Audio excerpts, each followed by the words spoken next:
হরে কৃষ্ণ। প্রণাম বন্ধুরা। শ্রীমদ্ ভগবত যথাযথ গীতার আরও কিছু শ্লোক নিয়ে আসলাম।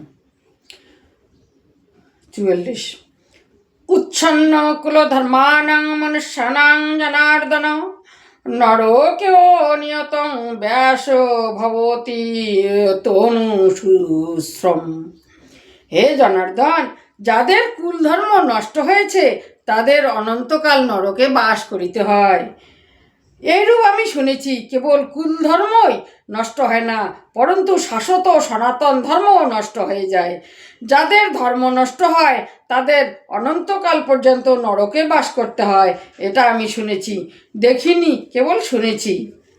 দুঃখের বিষয় যে আমরা বুদ্ধিমান হয়েও মহাপাপ করতে প্রবৃত্ত হইয়াছি। রাজ্যসুখের লোভে নিজ কুলকে হত্যা করতে উদ্যত হয়েছি। এখনো পর্যন্ত অর্জুন নিজেকে কম জ্ঞাত বলে মনে করছেন না।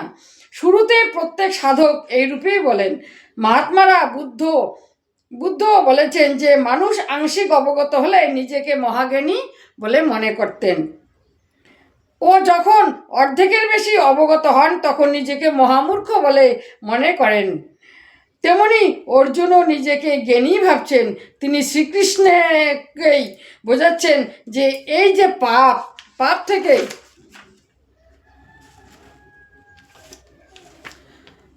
পরম কল্যাণ হবে এমন কথাও নয়।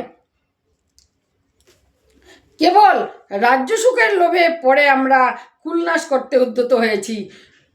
খুব ভুল করেছি, কেবল আমি ভুল করেছি এমন কথা নয়, আপনিও ভুল করেছেন। শ্রীকৃষ্ণকে নাড়া দিলেন। অবশেষে অর্জুন নির্ণয় করলেন, প্রতিকার রহিত ও নিরস্ত্র আমাকে যদি শস্ত্রধারী ধৃতরাষ্ট্রপুত্রগণ যুদ্ধে বধ করেন তাতেও আমার অধিকতর কল্যাণ হবে। ইতিহাস তো বলবে যে অর্জুন জ্ঞানী ছিলেন, তাই আত্মবলি দিয়ে যুদ্ধ হতে দেননি। সন্তান সন্ততিদের সুখের জন্য, কুলের জন্য লোকের প্রাণ আহুতি পর্যন্ত দেয়।